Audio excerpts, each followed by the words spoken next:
walk you through how to prep the brisket and smoke it. So the first thing that you see is I have some pink butcher paper laid out on the table over here. And what I'm going to do is I'm going to use this as my prep area. I have a few seasonings. I'm about to wash off the brisket, and then I'll show you how to take care of everything. Now you may be saying, why wash your meat? Guys, you should be washing your meat, but ladies as well. You wash your meat, not because it's going to wipe off any germs, but from the point where it's being processed to the point where it's being packed, you want to make sure that if there's any dirt or anything like that, you just want to wipe it off. So I always wash my meat. You want to wash it, take some paper towel, pat it down dry, and I'm going to show you how to do that.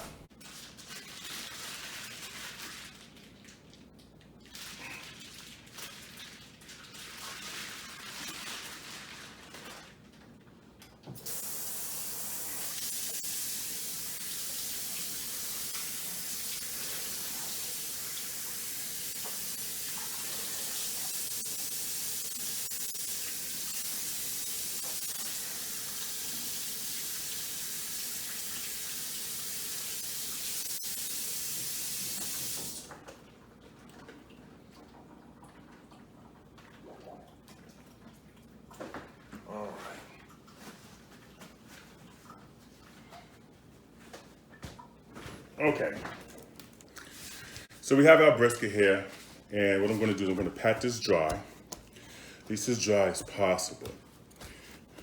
All right,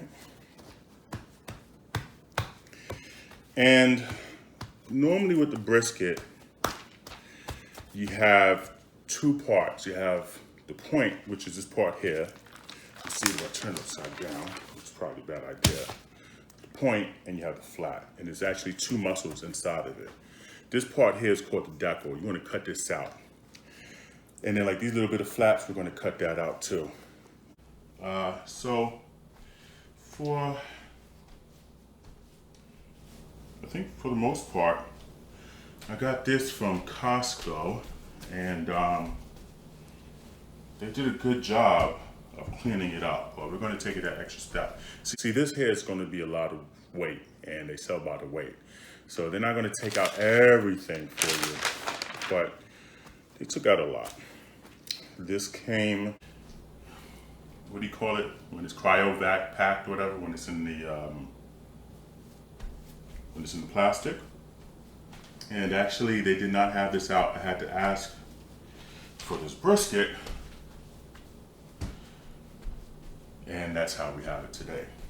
So we're going to go ahead and start trimming this before we do anything. You want to get all this nasty, well, not nasty, but all this fat that you're not going to eat. This is just going to taste terrible. Like, nobody's chewing on that. That's not rendering down. Easily come off anyway, right? All right. So we're going to have a sharp knife.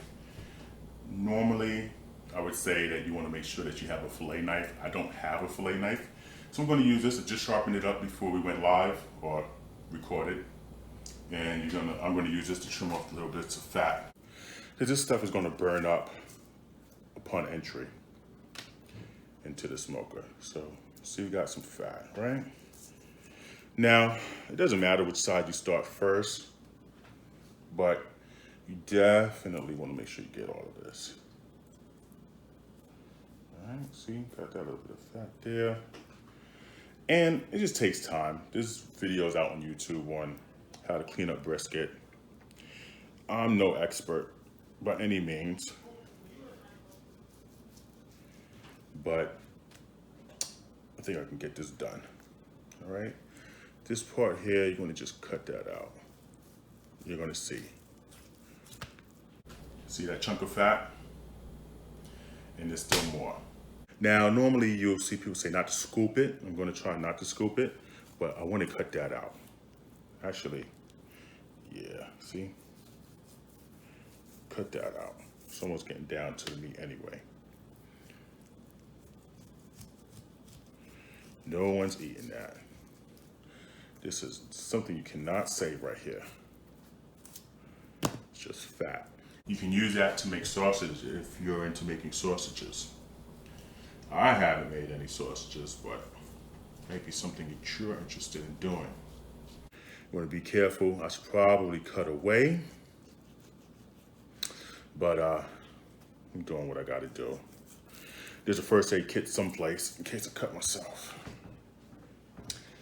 All right, cut that off. Stuff here still needs to come out, I think. That's off. This we can cut.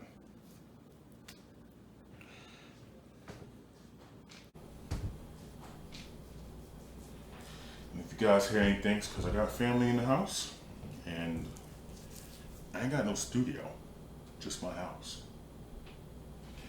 So a lot of times people ask me, how did I get into this? And for me, it was really from camping, believe it or not. So a few years ago, maybe as I'm getting older, I started thinking about my youth and things I used to do when I was younger and like to have fun. And one of those things was camping. And when you camp, you cook over an open fire. So living in the suburbs, you're probably not going to be able to make an open fire, but what you can do is you can grill. And as I got into grilling, I learned about this thing called smoking, which is a different process. So grilling, which you're probably familiar with, is a hot and fast cooking method where you put a piece of meat on a grill, maybe that grill's about 500 degrees or so, and you cook your food on that. Smoking's a little bit different. You're going to have food and it's going to be, take that off, it's going to be offset. And as you offset the meat, so you have a you have a fire chamber and you have a cooking chamber. And the meat is set offside from the fire. So it's almost like an oven and you cook it at really low temperatures. So we're going to do this probably at about 225, 250 degrees. Some people do their briskets hot and fast, especially at competition where they have time issues, but we're not going to do that. We're going to take our time. This is probably going to be about a 20-hour cook. Yep, 20 hours. So it ain't for everybody. All right, I still want to get that out, but that might be it. It don't seem like it's going down much further.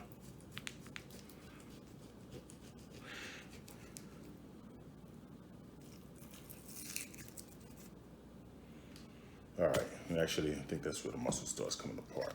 So let's do this. Let's cut this out here.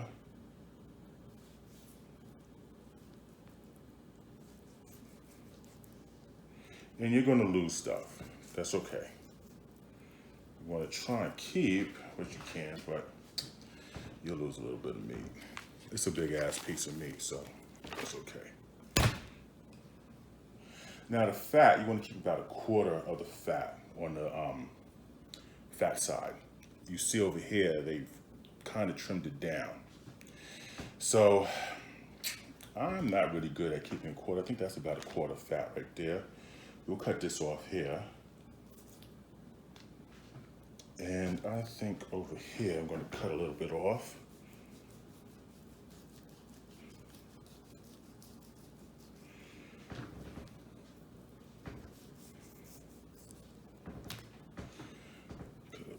Here.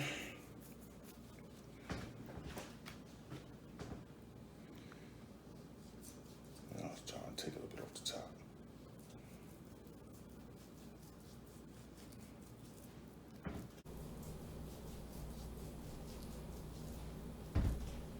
You want to do this with a cold brisket because if it ain't cold, it's going to be slimy and stuff and you're going to be having a hard time cutting anything off.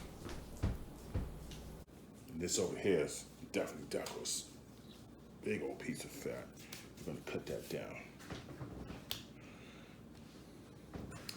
You want to make it smooth. My cutting is not that great, but you might be better at it than I am. That's okay.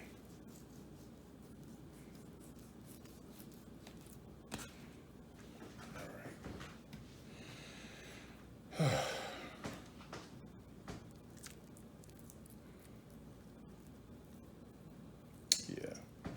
I think this is, for the most part, decent, I think. Like if it's hard chunks of fat, cut it out. You know, I've seen a few folks who say you want to kind of have like an aerodynamic vibe going on with it. See all that? Don't need it. And I believe in the aerodynamic vibe, but I'm not a master cutter. But I'm doing what I can. I think that's good. Let's see. This part here, we're going to slice that off too. Cut that off.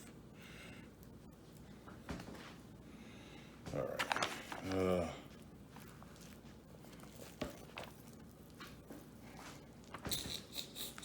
See, I don't want to separate this, but I do want to get this piece of fat here out. So I'll do that. And I think I'm good here.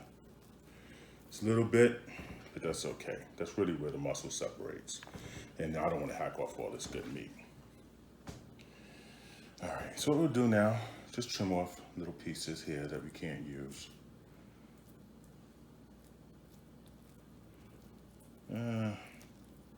So one thing that I'll do is I'll keep test pieces like this. So we hold on to that piece. This piece here we're gonna hold on to. It'll be like a little taste piece from about maybe an hour in or so. All right, what else we have here? Oh, I should have used gloves. So I actually have some nitrile gloves that I bought for COVID, and it just happens to be that they're FDA good, for lack of a better word. So I think I will use the gloves when I do the seasoning. All right. Let's see what we have on the other side. That's fine. Come on, paper. The butcher paper, I find the best way to get the butcher papers off of Amazon. But you know, they might sell it at Walmart, but I never see it in the stores. So that's something you are going to want to think about if you have to get butcher papers, where to get it from.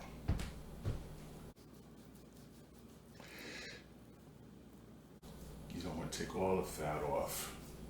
Like I said, 1/4 inch is what's recommended. I'm not good at estimating a 1/4 inch, but I think this is good for my purposes. Now, people say fat side up or fat side down, and I go down, and I'll tell you why. So I've done a lot of research, listened to a lot of experts on fat side up or down. Some people say you leave fat side up because as the heat gets to it and the fat starts to melt, it'll keep the it'll keep the brisket moist. Fat side down to protect it. So if you keep it this way, you keep the brisket moist, is what some people believe. And then, oh, that looks like a piece of fat I need to cut out. And then fat side down to protect the meat when the fire's coming up. I find fat side down may protect it, but what it also does is it renders the fat. So for those people who like eating the fat, it actually tastes good. All right, so what I'm gonna do is try and reach over here and cut this piece of fat out for you here. So you see this? This can go. Now, I ain't gonna cut myself, so I'm just gonna turn this around and cut it out. See, I got a little bit right there, right? I may have to still turn it around so I can get to it. Oh, throw that fat over there too. For the most part, I'm actually happy with this brisket, because other briskets that I've bought have been really fatty. You wind up paying all this money for a brisket, and all the fat winds up coming out. I don't want to cut the meat off though. And actually, there's a lot of meat on this side. So you can't see it, but what I'm kind of doing is like kind of scraping it, so I can kind of get the fat off, but leave the meat.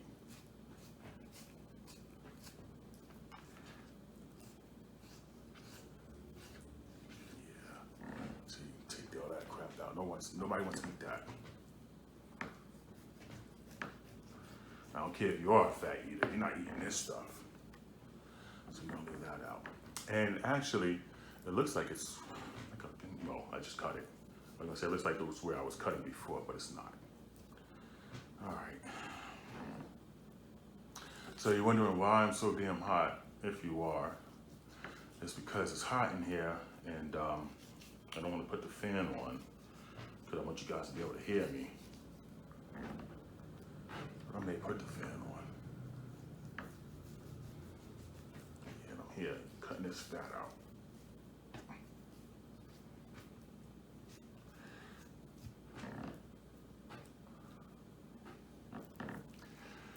Again,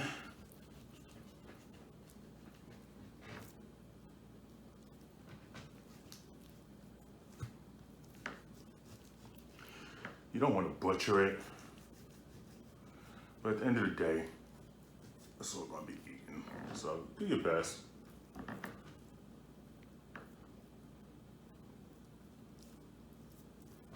Do your best.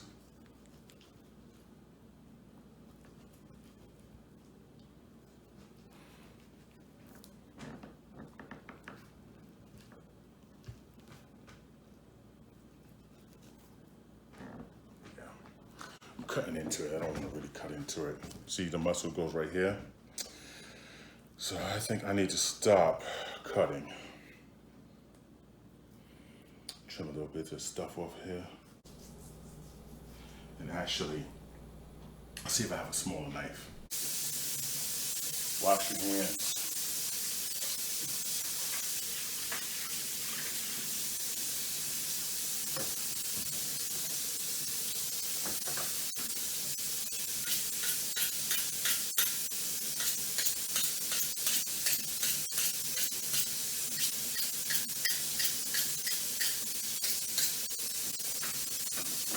And then wipe off any little metal particles that may be on it. So I'm a little funny about things.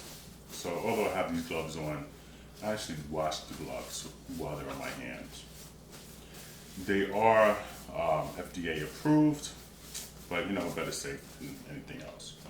And I went ahead and sharpened the smaller knife, just so I can come over here, get some of this loose stuff off. So if you pick it up, looks good. It's fine. That's gonna burn off. This is fine. Yeah, this is good.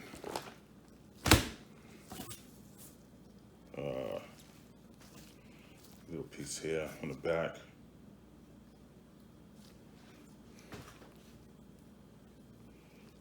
See a little piece of fat over here. Trim that off.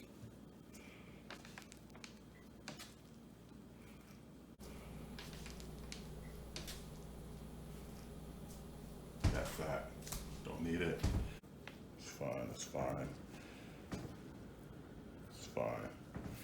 All right, next, but there's a few ways you can season your brisket.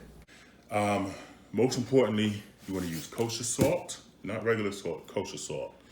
You want to use black pepper. Now, that's your base for when you're seasoning. You can then move on from there. I like to add garlic powder, and actually have I thought I had a little bit of clove. I do have a piece of clove here. I'm gonna just throw on it. And then you can use rub. So some people like to use rub, some people make their own rub. Normally in the past, I've just done kosher salt, black powder, and garlic. But I'm gonna use a little bit of this rub. And a suggestion that I was told was to use mayonnaise, all right? So I'm gonna use this mayonnaise as a base. Now, why a base?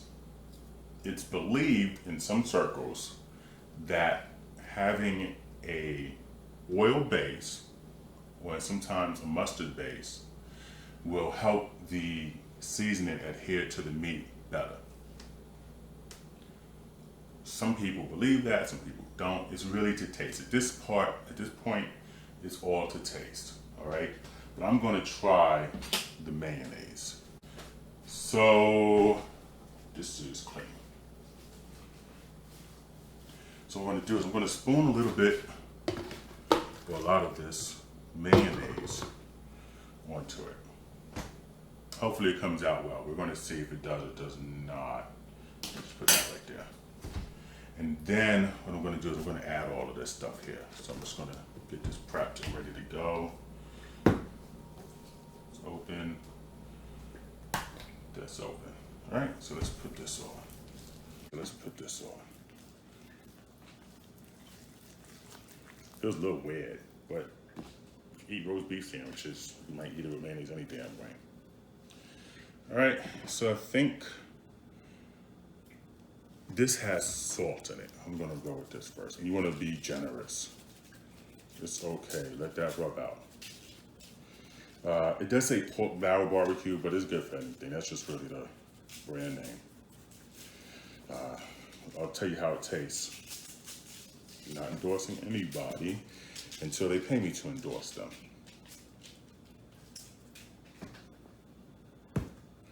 So you got that on, all right? You want to put on the garlic.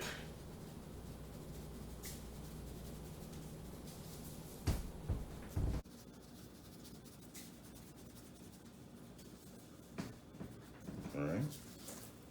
Put on the black pepper. I've killed it with black pepper, so I wouldn't put a whole lot. Some people believe that the black pepper helps with the bark. But I ain't gonna kill it with black pepper today. I'm just gonna put a little bit on there. Now salt. I don't have a whole lot left. Thankfully the rub has some salt in it. However, it's recommended that you do kill it. Sorry, can you even see me? It's recommended that you do kill it with salt. And that's because the salt is going to burn off during this 20-hour process. So they said you cannot over salt it. So I'm going to take their word for it, all right? I'm going to put all that nice rock salt on it. Now that's only for this big piece of meat. This little piece of meat I have here, if you salt this with all this rock salt, it's going to be extra salty. But I'm going to salt that, all right? And if it don't taste good, I'm going to deny what I just told you. Oh, that's a lot of salt. All right, so I'm going to pat that down.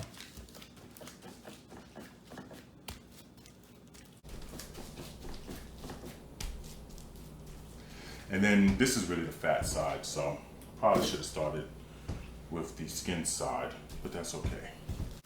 All right, so now I'm going to flip it. Flip it up. What is it? Flip it up, rub it down, oh no, something, flip it up, smack it up, flip it, rub it down, oh no, oh no, oh. All right, and mayonnaise, my bad. Any case, you wanna add a little bit more mayonnaise.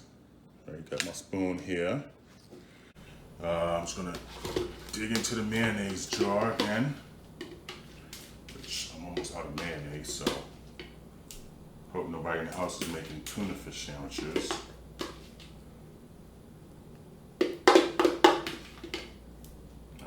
Enough. And then same thing, work this down, right? I got some pockets in there, which is not necessarily good, but I had to take that fat out. Like I said, you're not gonna wanna eat this with that fat.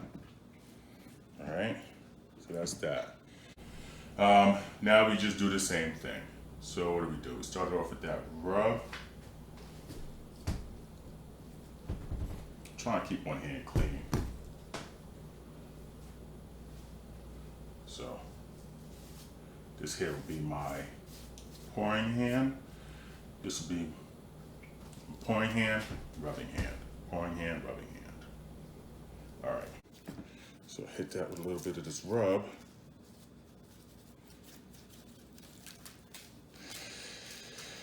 Yeah, it looks nice.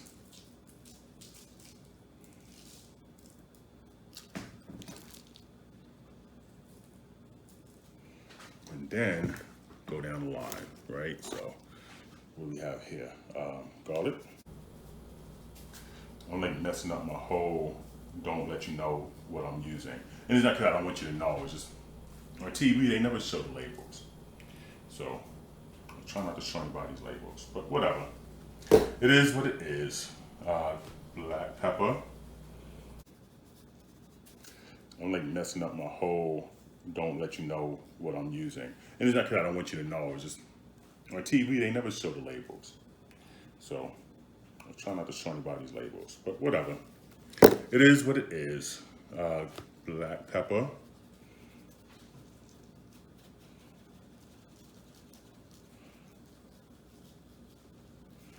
Right. Black pepper. Salt. Rock salt. Kosher salt.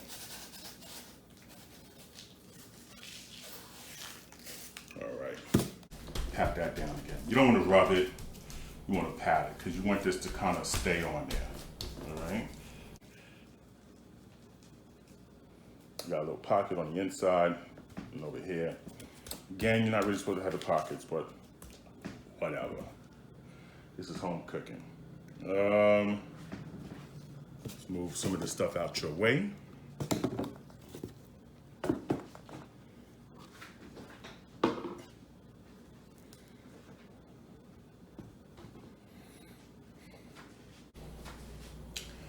And what I'm doing is I'm getting ready to put it in my bed. So you'll see that in a sec. Oh, the garlic clove. So I had been somebody in the house cooking and they left the garlic clove out, so I figured, well, why waste the damn clove? Use it. So I'm gonna use this garlic clove. Go ahead and break it. Oh, you know what? You can't see it, but like this pocket here, there's a pocket on the other side. I'm gonna stick that in that pocket. All right. Get my bin. So I have this bin here that I picked up, and it's a Carlisle. Is it meat bin? There's a particular term for it, which I don't remember. If I remember what it is, I'll go ahead and post it. But it's actually just about big enough for the brisket, so it's actually good for ribs too. So I'm going to go ahead and finish seasoning this. I'm going to show you my special trick. So you see, like, you have pieces like here that don't have a lot of seasoning. Just use what's on the mat. So on this butcher paper. So you want to get all the sides seasoned. People are going to eat that. That's the hole I was telling you about. Like a little gap, but it had to happen. All right, so you want to get the sides. And then put this in your meat bin.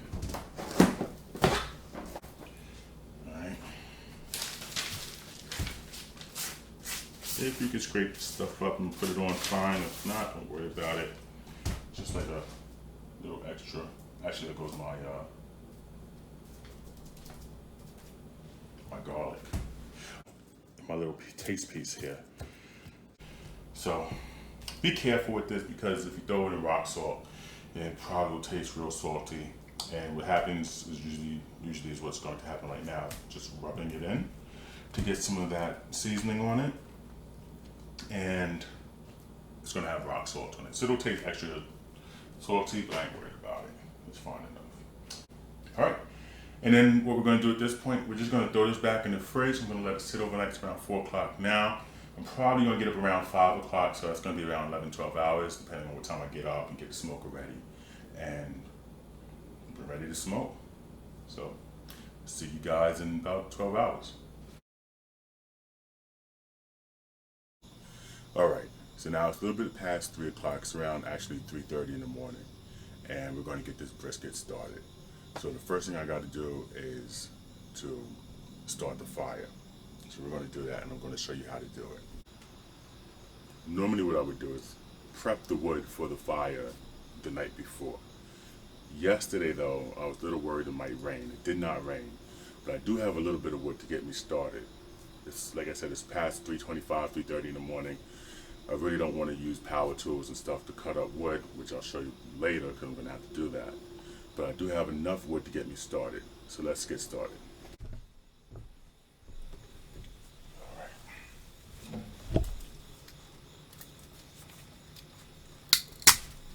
I'm going to start off with little tiny pieces, and then you add the bigger pieces when the fire starts going. And like I said,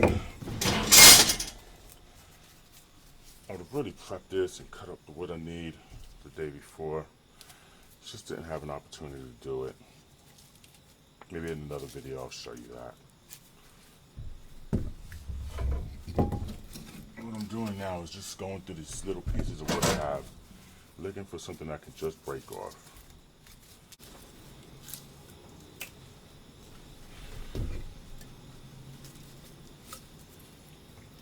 Now these blue gloves you see me using, I just did it because I had to clean out this fire pit a little earlier. You don't really have to use blue gloves, especially for wood. What I do recommend, however, is to use work gloves.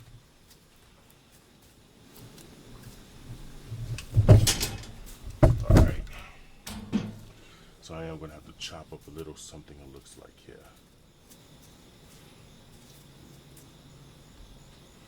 Alright, so I gotta make some kindling. Let's go do that, and I'll be right back. Alright, so now we have our kindling. We're going to start putting this to use. Like I said, I'm going to put smaller pieces first, then bigger pieces, especially if you're using a lighter or a match or something like that.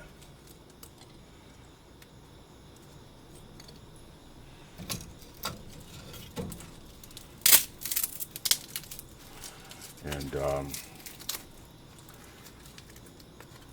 I probably don't need them too small for the method I'm going to use to start it.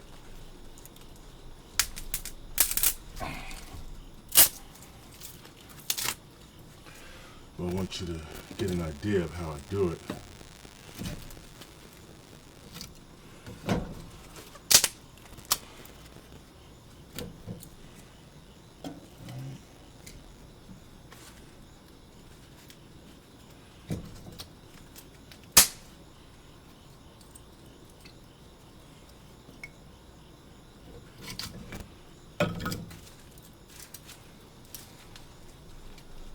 Said, when the sun comes up, we'll get more wood.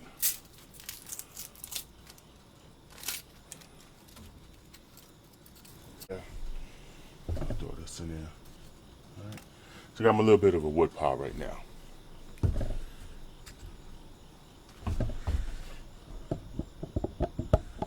Let's see.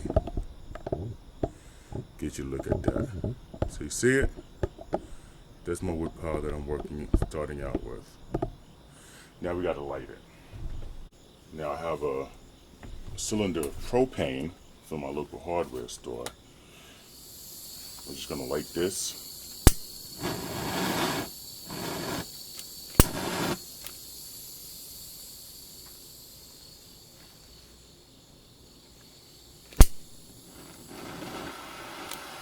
And I'm going to use this to light the wood. I find this is the best way. There's other ways to do it, but this will get it going real quick.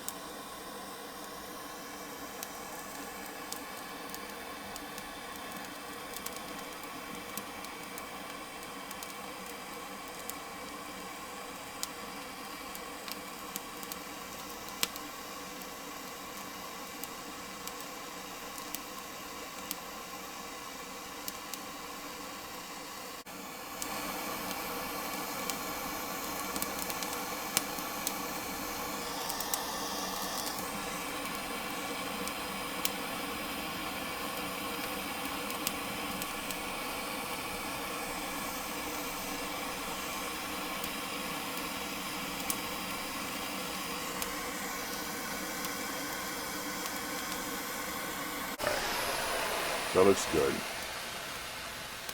Make sure the torch goes out. And we're gonna let that go. Keep your door open for a little bit. Open up your top vent. You can add a few pieces of wood now. Bigger pieces of wood anyway. So let's see what I have. And you really do want like a roaring fire. So let's see. I'll add you. I'll add you.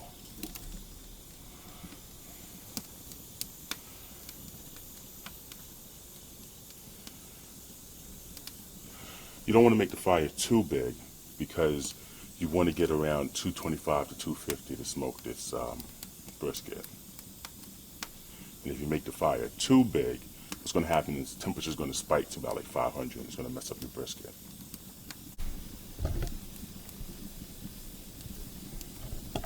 Back it out for you. That's what it looks like.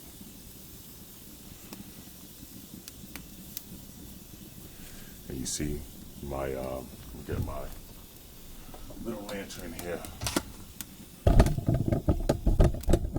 My vents are open. I'm going to close that door, but see, everything's wide open because you want to get a lot of airflow through. You want to get the airflow through the starter anyway. So now I'm actually going to close it up a little bit and get that smoke started and get the temperature up.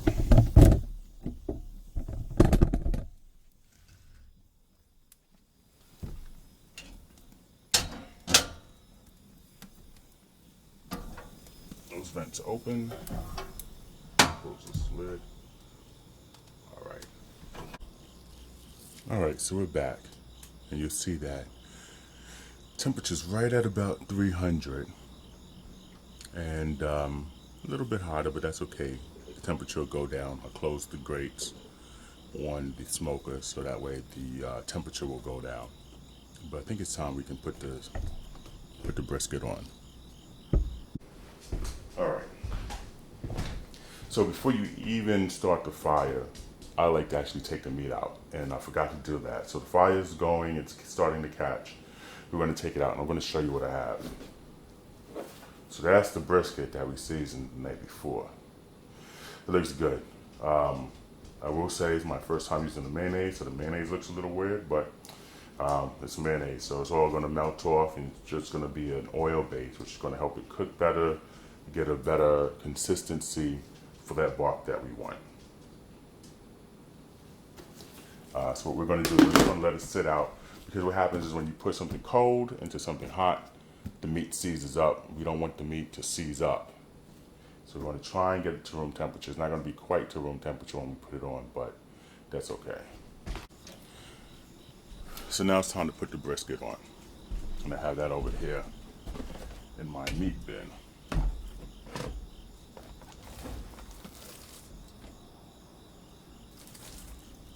Now, the way you put this on is it's fat side down.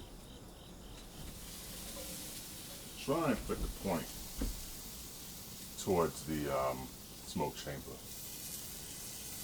This is a big old brisket. All right, now taste piece. Put a taste piece in there. We'll close that up. And what I didn't do is get the water. Normally I like to boil the water first and then put it in, so that way the boiling temperature of water, which I think is 210, I might be wrong with that, but in any case, the boiling temperature of water keeps not only the meat moist, but it keeps the temperature of the smoker constant. But I'm going to go ahead and put some water in it now. I'll be right back. So there's one other thing I forgot to do, and it's to line it with aluminum foil. It's best to do it when it's cold, but you gotta get it done.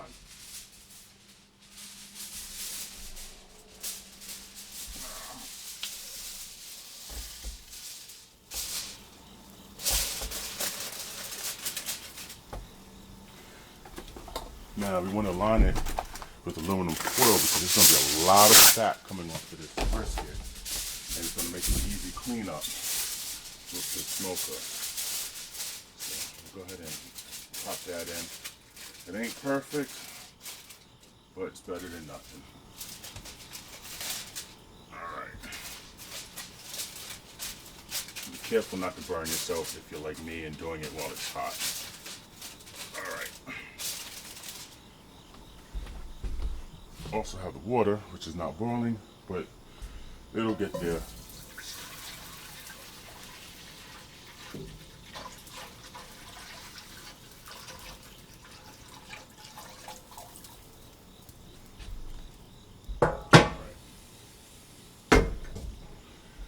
Try to keep that temperature in there. And then the last thing is we want to make sure we put a temperature probe in it.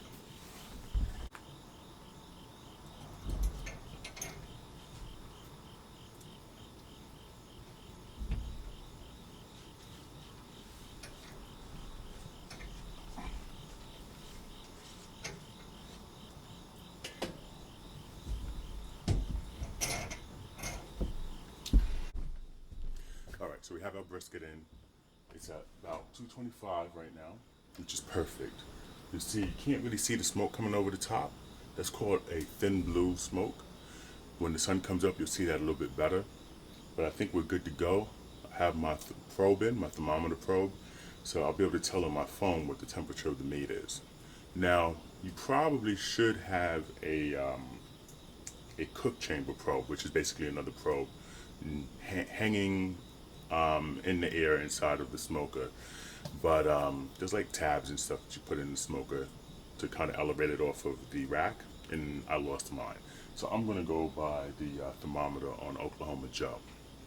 And I find that their thermometers are pretty accurate.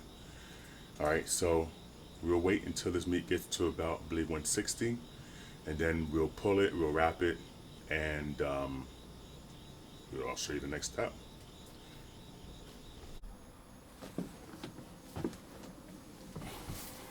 All right, guys, so fire went out just about, so I need to cut up some more kindling. I'm going to do that real quick. And as you can see, sun's starting to come up. Whoa.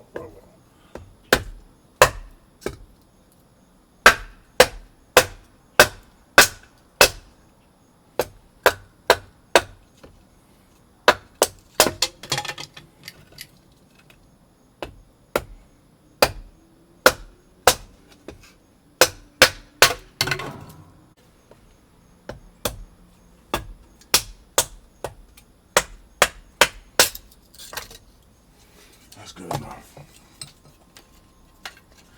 Now once I get this kind of back on the fire, I'm going to come right back and probably get some larger pieces of wood, because now I need that. Sorry guys, so I actually went ahead and made that kindling. I think I might make a little bit more, but I'm also going to start bringing out some of the larger pieces of wood at this point. All right, so as you see,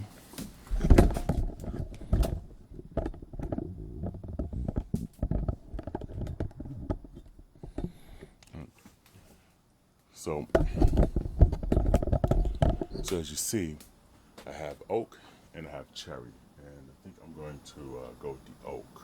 So what I'm showing you now is, you see this thin blue smoke? You can see it on camera, but with the naked eye, you can barely see it.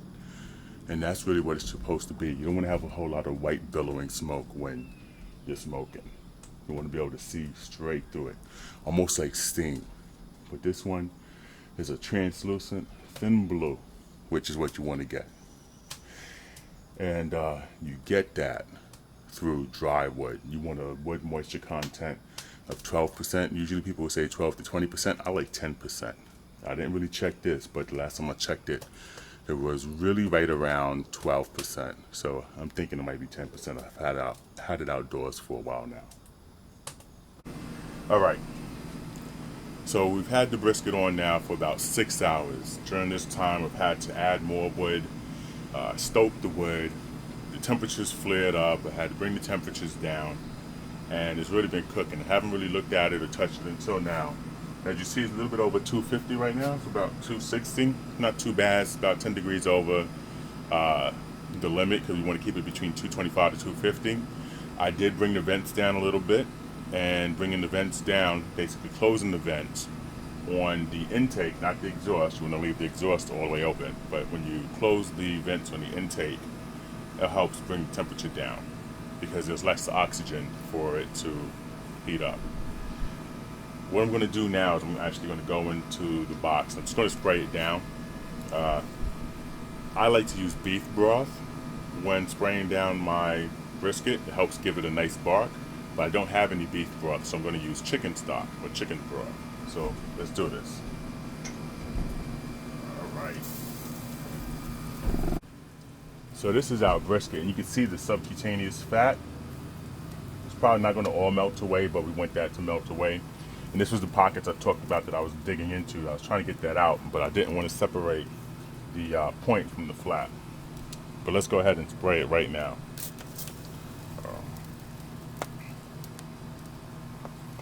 Spray.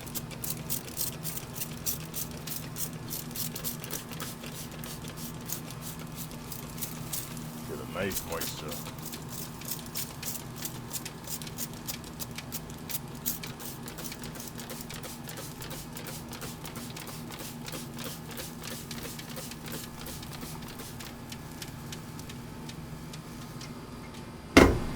All right, you see the temp.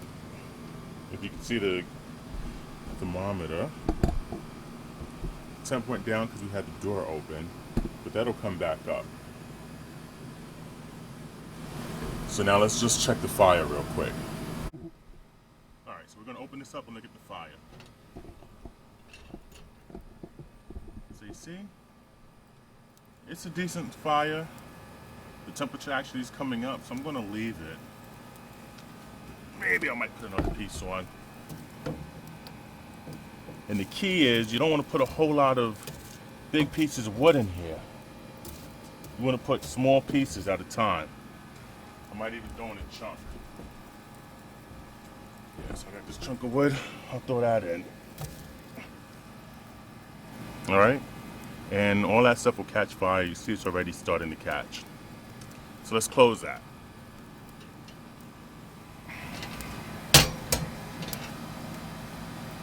And we'll open up the vents to bring it up, the temp. Now let's look at the thermometer. And the temperature is just about right, 210. I'll take that at 210. So we're gonna let this smoke for a few more hours. We want the temperature to get up to 140. I'm sorry, 160. Right now it's at 145.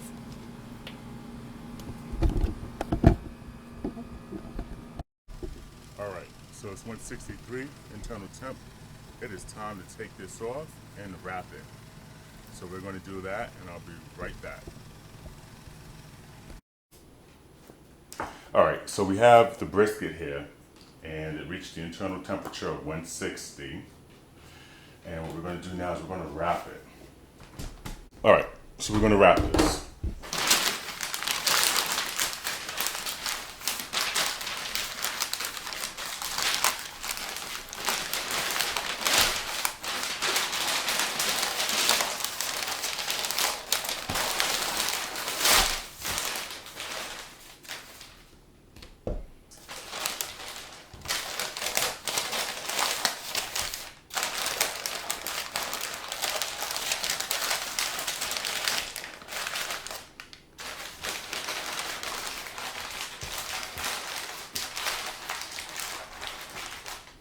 For a brisket this size, I think I could have wrapped it with a little bit more paper, so I think I'm going to do that now.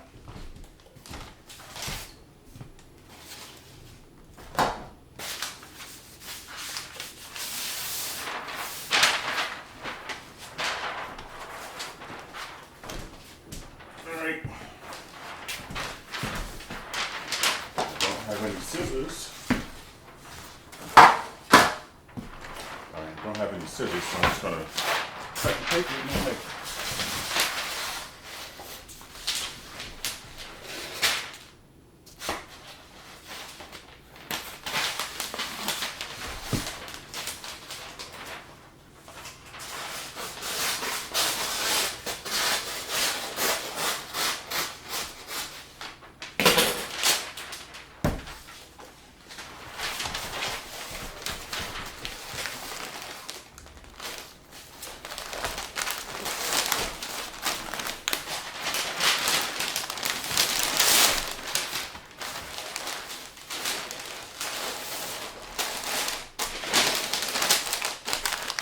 You don't have to double wrap it like I did, but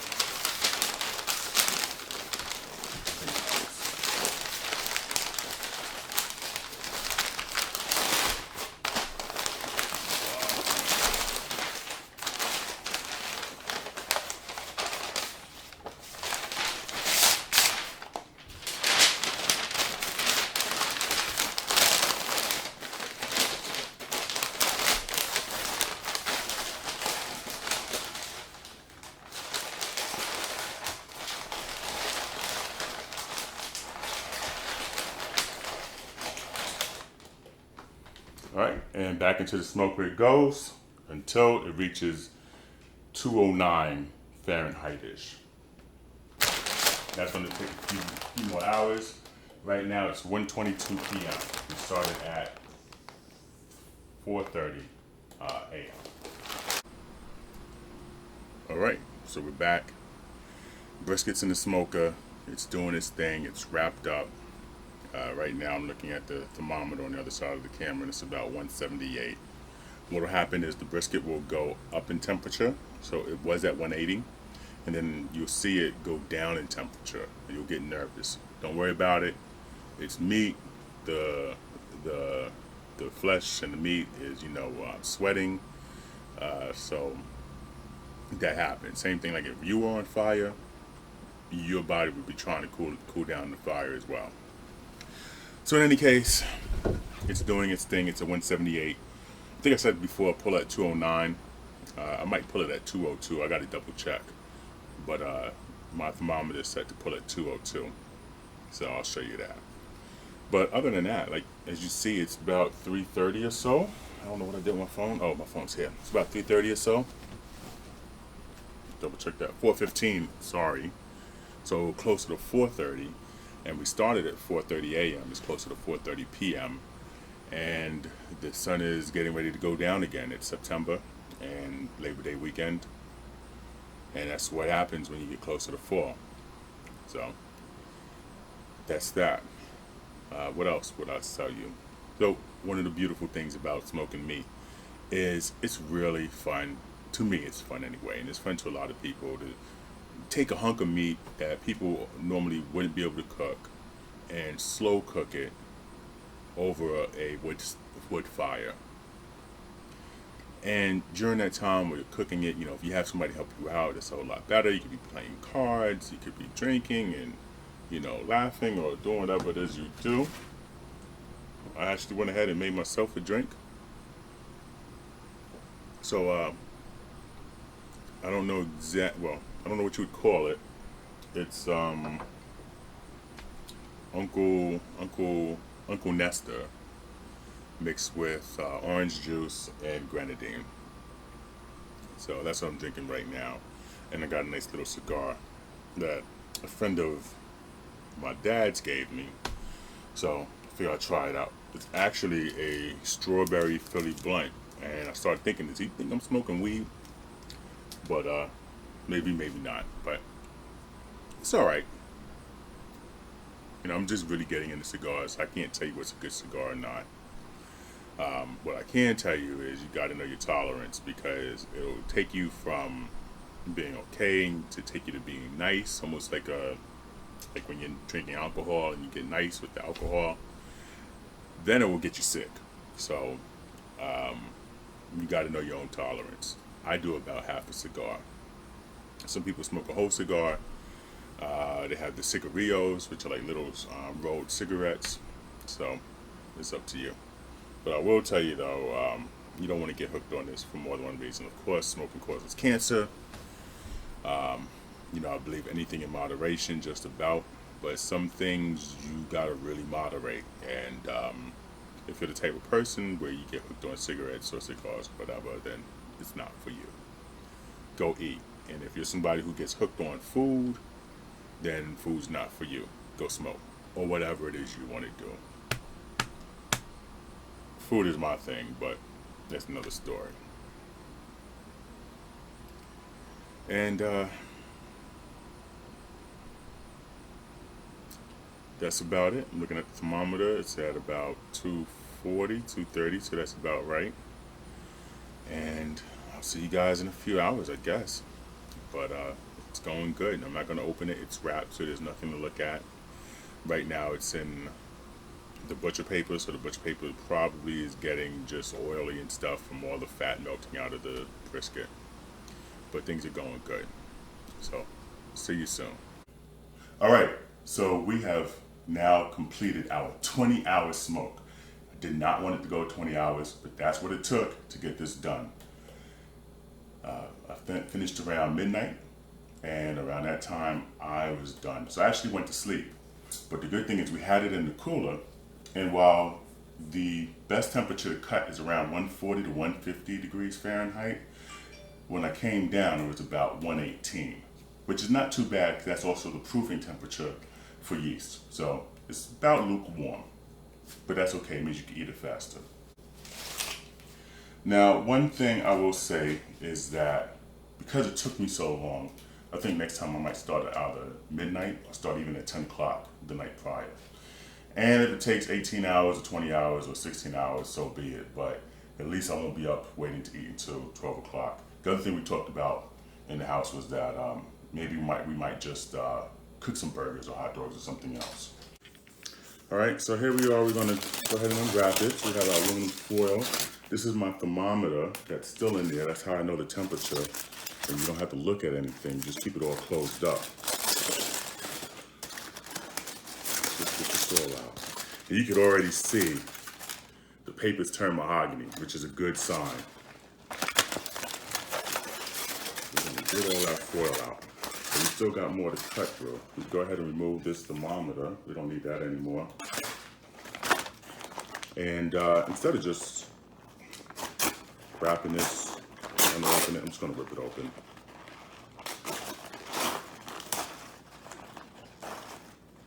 Yeah, you gotta.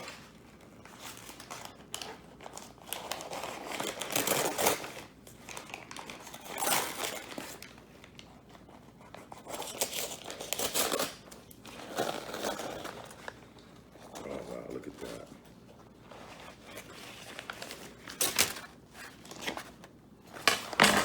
You already see it's so soft that the meat is pulling off. That looks good. And it's still warm.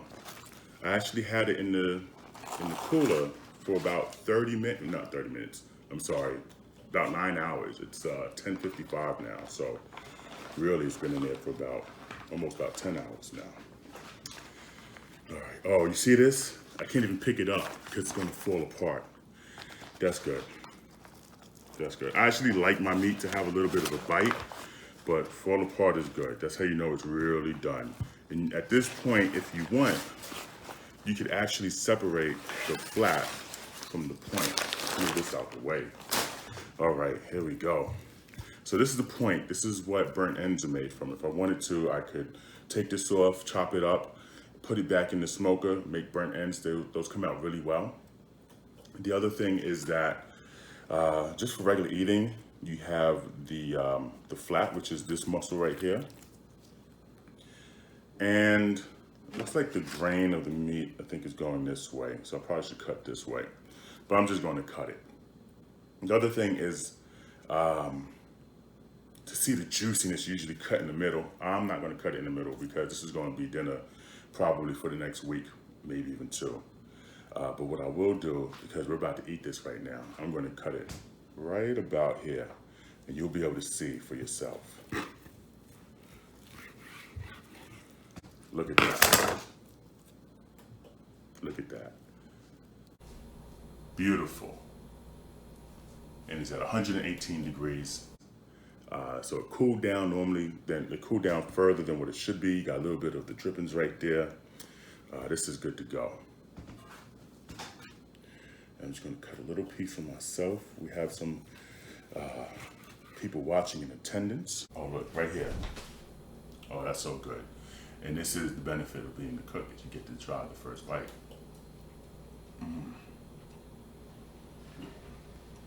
Perfect. So, the full mouth.